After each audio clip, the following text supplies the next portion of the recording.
want to be able to just write out the HTML for all these buttons. So here's what I propose.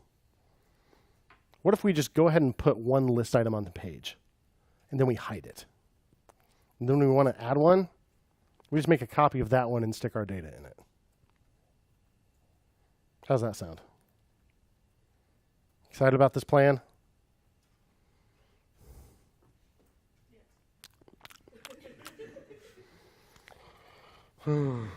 Yeah, we're excited. Let's do it. Back in our HTML, inside our list, Dino list, let's put an li. And to distinguish it from other LIs I might have on the page, I'm going to give it a class of Dino, li.dino. And this particular li is just going to act as my template for other dinos.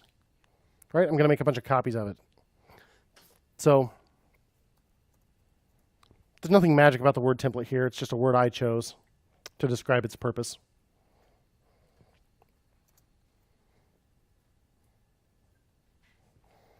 So this is my Dino template.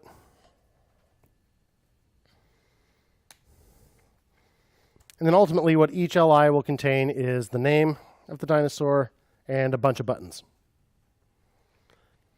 So let's think about how we'd like to structure this thing. We could just, let's make a pretend one here. We could just write the name of this thing here and just start sticking buttons after it. But that's going to be a little hard to manage sooner or later, because we're mixing text and elements. It'd be easier if there were actually a place to stick the name, like a separate element for that. So what if we just put a span there, give it a class of dino-name, and we'll leave it empty for now. And the idea is that's where T-Rex would go, just so it's easier to find this later. It's easier to find it to insert the name in. It's easier to do stuff with it later. So we'll put it in its own separate element inside the li. What is a span? It's just a generic, semantically meaningless inline element. Inline as opposed to block. Blocks are things that have line breaks after them. All right, so it doesn't need to be anything in it. It's just a template. Now let's add our buttons. And I'm going to put some sort of container around all the buttons. I'll just put another span. I'll call it actions, because that's what these are. These are all the actions we can take on a dinosaur.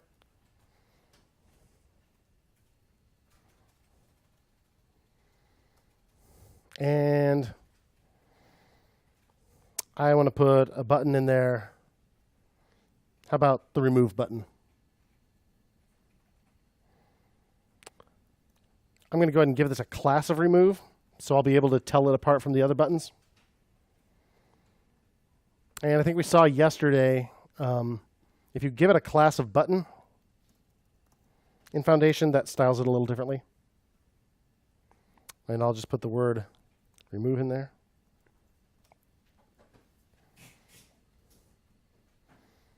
Sooner or later, we're going to put a Fav button. I'll go ahead and I'll put it in there, and I'm going to put it first. I'm going to put remove all the way to the right. So let's make button. We'll give it a class of Fav and a class of button. We'll say Fav.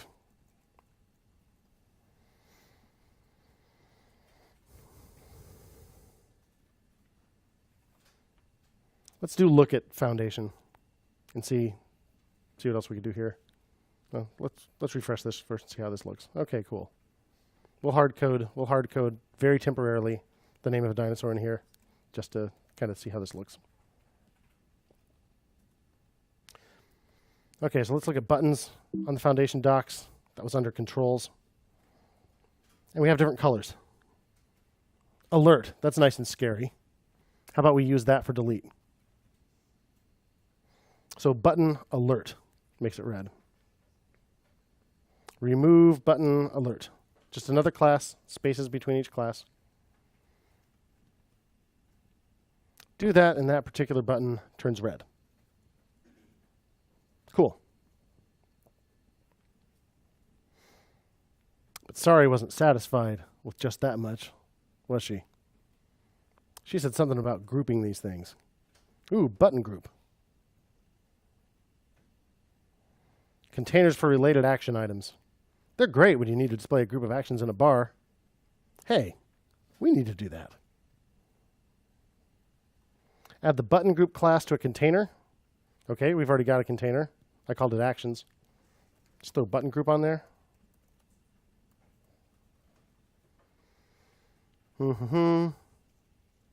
Place inside it any number of buttons. Here's what it looked like before I added button group.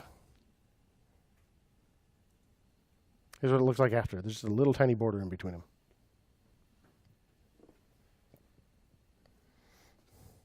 That works. I don't really like the bullet. It's not that hard to get rid of with CSS, but Foundation happens to also have something for this.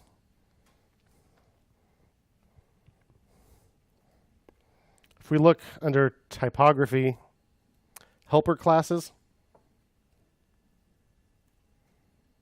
there's all kinds of stuff here.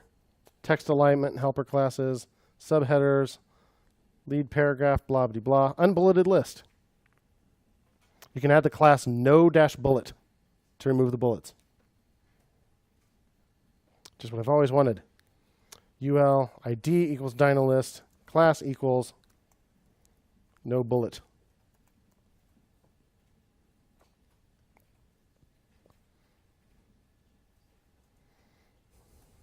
Ooh, it also shifted a little to the left. That's better. Yes, Jules. So we can also add a custom CSS to override the foundation, right? Just in case if we don't want, like, we want no bullet, but then we want to do something else. So we can do LI and then select, use a CSS selector for that. Yeah, so I mean, we could, for example, app CSS, we could say LI.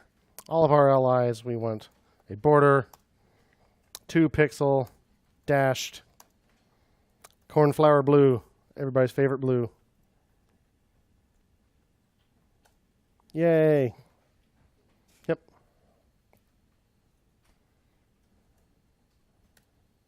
I'm not going to do that, though. But we totally could. Okay, so we've got this little template item here on the page with a couple of buttons. The idea is we're going to make copies of this. But we don't want this thing on the page, do we? It's just a placeholder. And I told you hard coding T-Rex in there was temporary. So let's hide it.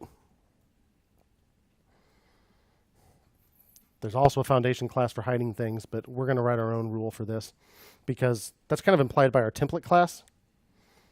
So our template will help us find it, and our template class will also be what we look for to say, hide this thing. Because it just makes sense, right? If it's a template, we're not going to show it on the page. So we'll write a CSS rule for that. How can we find that? The class template, .template.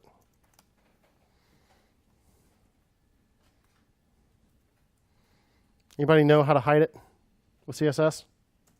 Yeah, Kyle? Display none. So display none. Anybody know a different way? There's also visibility hidden. See, it's giving us some little tips here. What's it say for display none? This element, the element and its descendants generate no boxes. Whatever boxes are. Let's see. CSS display none versus visibility hidden. Display none will not be available in the page and does not occupy any space. Visibility hidden hides an element, but it will still take up the same space as before. The element will be hidden, but still affect the layout. Will not be available. Display none will not be available in the page. Ooh, places it's tempting to use display none, but don't. So a whole lot of whole lot of posts about this.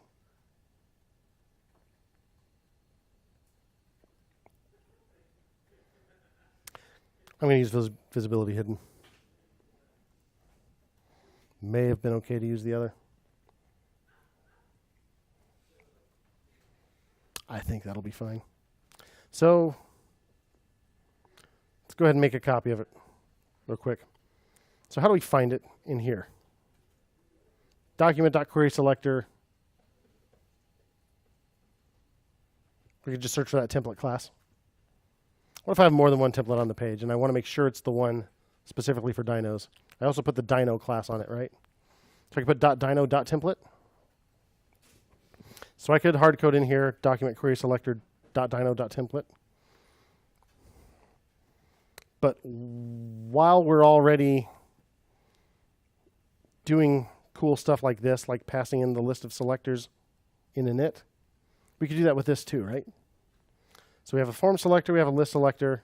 We could also pass in a selector for the template.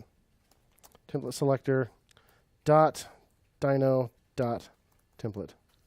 Just makes it more flexible. And yeah, I'm sticking the comma there at the end.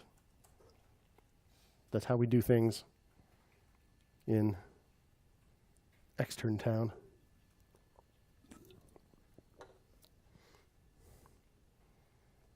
So then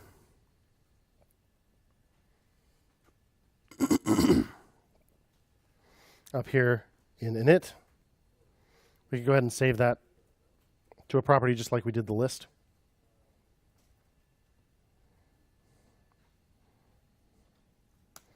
Yeah, I'm going to indent that like that. So this dot template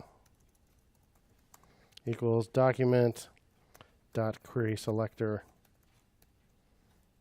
selectors dot template selector. Do you get why that works? So selectors is the argument I passed in. The argument was an object with those three keys. So selectors dot template selector will be the string dot dyno dot template,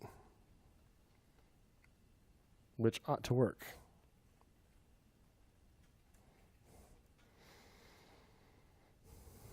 Let's see. Refresh the page, try. I don't see it, so I think the visibility thing worked. Let's try app.template. Yay. There it is, taking up space as promised.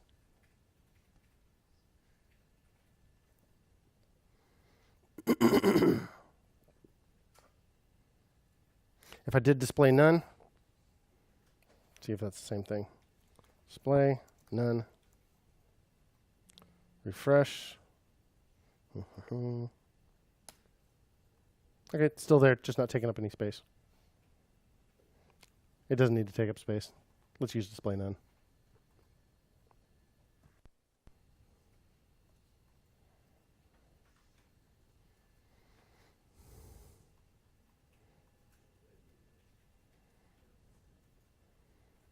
All right. So we wanted to make a copy of that for every dinosaur that we add. That sounds tricky. And we're halfway through. So I'm just gonna pause right there. Take our 10-minute break. You okay with that? Let's say add a hidden template element.